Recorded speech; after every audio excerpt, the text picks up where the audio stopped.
SP એજ્યુકેશનમાં આપનું સ્વાગત છે. આપણે દાખલા નંબર 3 મધ્યસ્થના જે દાખલા ગણીએ છીએ એમાં આપણે સ્વાધ્યાય 13.3 દાખલા નંબર 3 પહોંચ્યા છે. એમાં એવું આપણને કીધું છે કે એક જીવન વીમા એજન્ટ 100 પોલીસ ધારકોની ઉંમર માટે નીચેનું વિસ્તરણ પ્રાપ્ત કર્યું. જેમની ઉંમર 18 વર્ષથી વધુ પરંતુ 60 વર્ષથી ઓછી હોય તેવી જ વ્યક્તિઓ પોલિસીઓ આપવામાં આવી હોય તો તેમને મધ્યસ્થની ઉંમર અથવા મધ્યસ્થ ઉંમર શોધો. તો હવે આપણા દાખલામાં જોઈએ તો આપણને પહેલાં જે દાખલા ગણેલા એના કરતાં કંઈક અલગ જ આપેલું છે. આમાં આપણને વર્ગ સ્વરૂપે માહિતી આપેલી નથી. અહીં માહિતી આપણને 20થી ઓછી, 25થી ઓછી, 30થી ઓછી, 35થી ઓછી, 40થી ઓછી, 45થી ઓછી, 50થી ઓછી, 55થી ઓછી અને 60થી ઓછી. બીજું જોઈએ આપણે તો આવૃત્તિમાં કંઈક અલગ અલગ દેખાય છે. આવૃત્તિમાં મોટા ગેપ દેખાય છે. આપણને અહીંયા 2 દેખાય છે અને છેલ્લી આવૃત્તિ 100 દેખાય છે. તો આ દાખલો છે એથી ઓછા પ્રકારની સંચય આવૃત્તિનો દાખલો છે. થી ઓછા પ્રકારની સંચય આવૃત્તિ એટલે જે આપણને આ આવૃત્તિ આપેલી છે એ આવૃત્તિ CF છે. હવે એ આપણને કેવી રીતે ખબર પડે? તો એની માટે 2 IMP પોઈન્ટ છે. એક તો આવી માહિતી આપેલી હોય કે થી ઓછી, થી ઓછી, થી ઓછી, એનો મતલબ છે કે જે આવૃત્તિ આપેલી છે એ સંચય આવૃત્તિ તમને આપેલી છે. આ CF આપેલો છે, આપણે આમાંથી મૂળ આવૃત્તિ શોધવી પડશે. દર વખતે આપણે એવું કરતા કે આવૃત્તિમાંથી CF શોધતા, પણ આ વખતે આપણે CF આપેલો છે એમાંથી મૂળ આવૃત્તિ શોધવાની છે.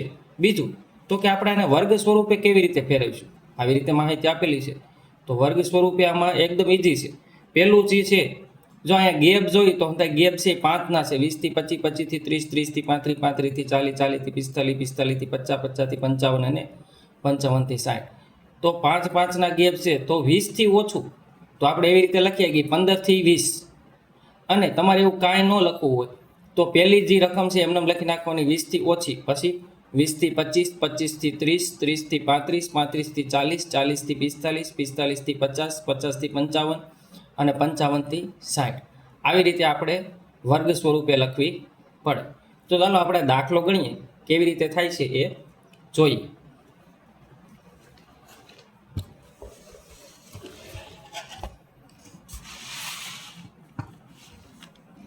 તો જો મેં આ દાખલાની અંદર એ રકમ લખી તો થોડુંક મોટું થઈ જાય એના માટે મેં સીધું, જો મેં તમને કીધું એમ કે મેં પહેલી વખત પહેલાંમાં એમને લખી નાખ્યું છે કે 20થી ઓછી, 20થી ઓછી, પછી 20થી 25, 25થી 30, 30થી 35, 35થી 40, 40થી 45, 45થી 50, 50થી 55 અને 55થી 60. મેં તમને જેવી રીતે કીધું રકમમાં એ રીતે આપણે કરવાનું છે. અને બીજી વખત મેં તમને એવું કીધું ક્યાંથી ઓછી લખેલું હતું એનો મતલબ એવો હતો કે આપણને જે આ આવૃત્તિ આપેલી છે એ ખરેખર આવૃત્તિ નથી. એ શું છે? સંચય આવૃત્તિ CF આપણને આપેલો છે.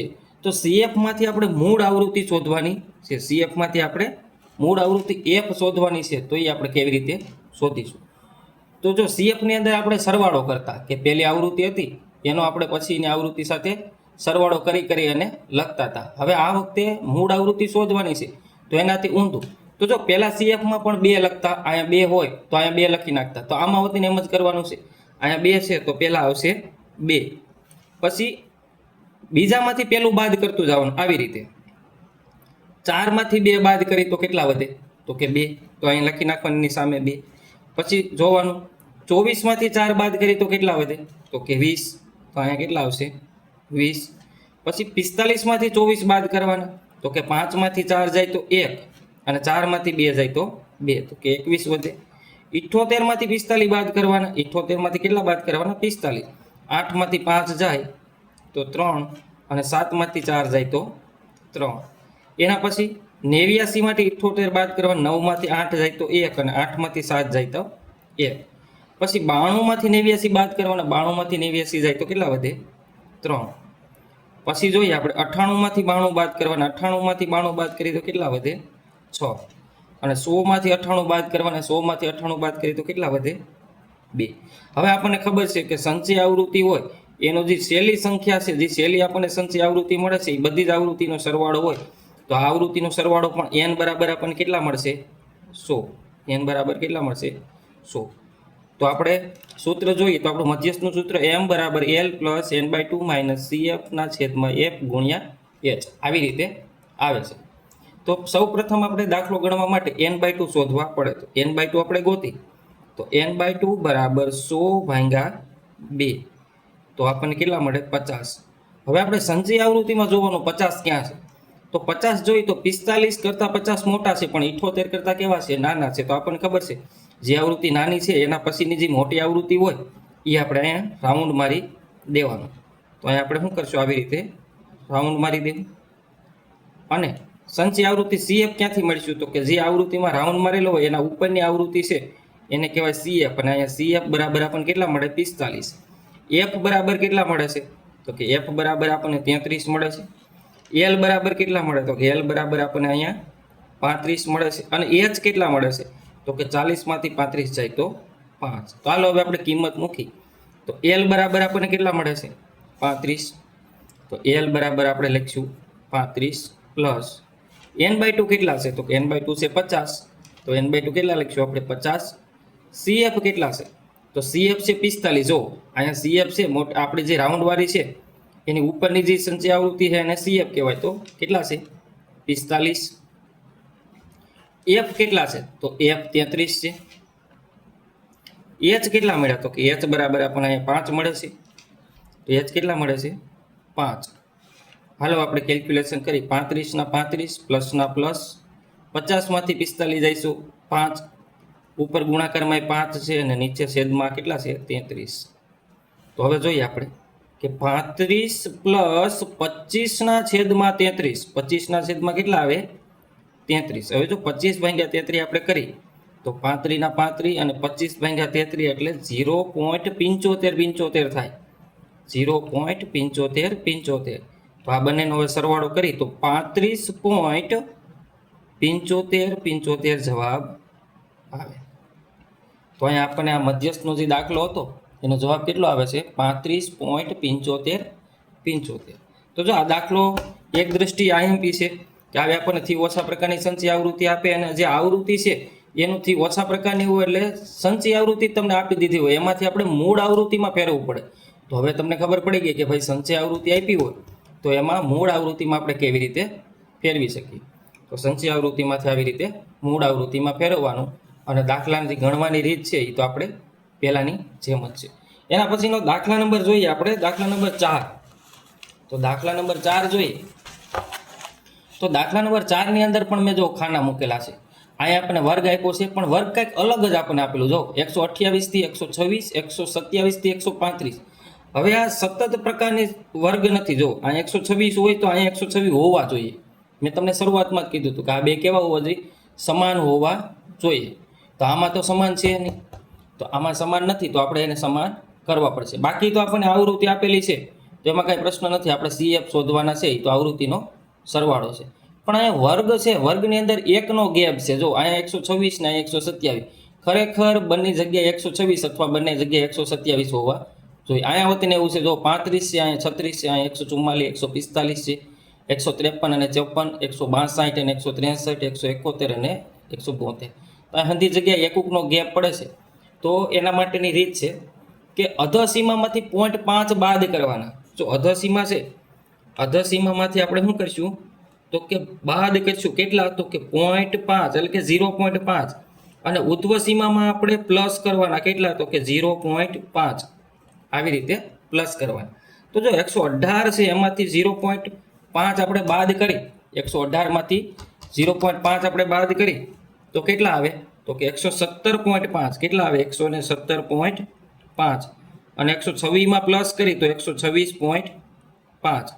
હવે જો આ બે હરખા જ હોય એટલે અહીં લખી નાખવાના આપણે. 127 માંથી 0.5 બાદ કરો તો 126.5 થાય. તો હવે જો હવે અહીંયા ઉધ્વ સીમાના અધર સીમા હરખી થઈ જાય છે. તો હવે 135 માં 0.5 પ્લસ કરી તો 135.5. આ 136 માંથી 0.5 બાદ કરી તો 135.5. 144 માંથી 0.5 પ્લસ કરીશું તો 144.5. 145 માંથી 0.5 બાદ કરી તો 144.5. 153 માં 0.5 પ્લસ કરી તો 153.5. આ 154 માંથી 0.5 બાદ કરી તો 153.5. 162 માં 0.5 પ્લસ કરી તો 162.5. 163 માંથી 0.5 બાદ કરી તો 162.5. 171 0.5 પ્લસ કરી તો 171.5, 172 માંથી 0.5 બાદ કરી તો 171.5 અને 180 માં 0.5 પ્લસ કરી તો 180.5. હવે જુઓ, હવે અધોસીમા અને ઉધ્વસીમા કેવી થઈ ગઈ? સમાન થઈ ગઈ. જો 126.5 તો અહીંયા 126.5, અહીંયા કેટલા છે? તો કે અહીંયા 135 છે, 135.5 હો, 135.5 તો અહીંયા 135.5, 144.5 તો અહીંયા 144.5, 153.5 તો અહીંયા 153.5. તો આવી રીતે આ વર્ગની ઉધ્વસીમા અને એના પછીના વર્ગની અધોસીમા સમાન હોવી જોઈએ. મધ્યસ્થ અને જે આપણે એલનો ઉપયોગ કરીશું જે સૂત્રમાં, એમાં આવી રીતે હોવું જોઈએ. જો મધ્યકના દાખલામાં એલનો ઉપયોગ નથી થતો તો એમાં કદાચ આવી રીતે ગેપ હોય તો હાલે, પણ બહુલક અને મધ્યસ્થના દાખલામાં જો આવી રીતે આપણને આવૃત્તિ આપેલી હોય તો એવી રીતે હાલે નહીં. તો આપણે એ સુધારો કરવો પડે. આગળ જોઈએ આપણે CF શોધવાના છે. હવે આપણે તો CF શોધવાના છે તો પહેલાં છે 3, તો 3ના 3 મૂકી દેવાના.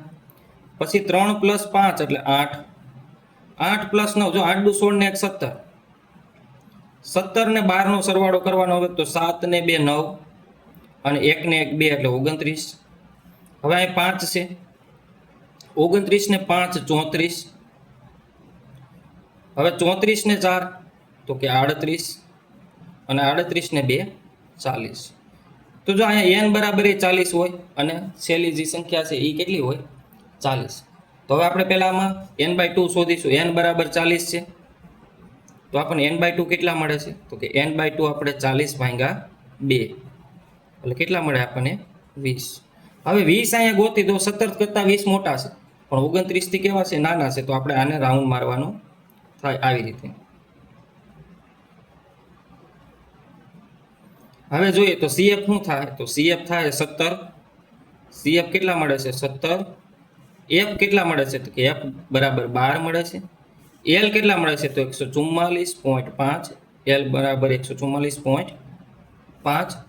પછી તો આપણે આગળ વાત કરી તો આગળની ચર્ચામાં આપણે એવું કહી શકીએ કે કિંમતો હવે આપણે મૂકી તો L બરાબર આપણને મળે છે 144.5 પ્લસ n/2 મળે છે આપણને કેટલા? તો કે 20. CF કેટલા મળે છે? તો કે 17. F કેટલા મળે છે? તો કે 12. અને H કેટલા છે?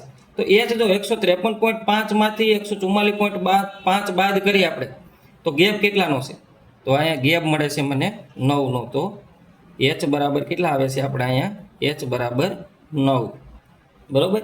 જો તમે અહીંયાથી ગેપ લેવો, જો આવી રીતે નહીં કરો અને સીધો અહીંથી ગેપ લેવો 153 માંથી 145 બાદ કરશો તો ગેપ તમને 8 નો મળશે, જ્યાં તમને H જ તમને ખોટો મળશે. તો દાખલાનો જવાબ કેવો આવે? ખોટો. તો આપણે આવી રીતે વ્યવસ્થિત ઉપરના વર્ગની ઉધ્વસીમા અને એના પછીના વર્ગની અધોસીમા સમાન હોવી જોઈએ. આ આપણે ધ્યાન રાખવું પડે. તો હાલો હવે આપણે કિંમત શોધીએ. તો કિંમત છે 144.5 પ્લસ 20 માંથી 17 જાય તો 3 ઉપર 3 × 9/12. હવે જાય 3 ચોખ્ખું ને 12, 3 ચોખ્ખું ને 12 તો 9/4 વધે તો 144.5 પ્લસ 9/4, 9/4 કરી તો આપણને જવાબ મળે 2.25. 2.25. તો હવે આપણે સરવાળો કરી તો 0.25 ને 0.50 એટલે અહીં છે 0.75 અને બાકીનો સરવાળો કરી 144 + 2 એટલે 147. તો જવાબ આવે 147, 46 સોરી, અહીંયા 4 ને 2 6 થાય તો 146.75. તો આપણો આ જવાબ આવી જાય છે. આના પછીના ભાગમાં આપણે દાખલા નંબર 5 અને દાખલા નંબર 6.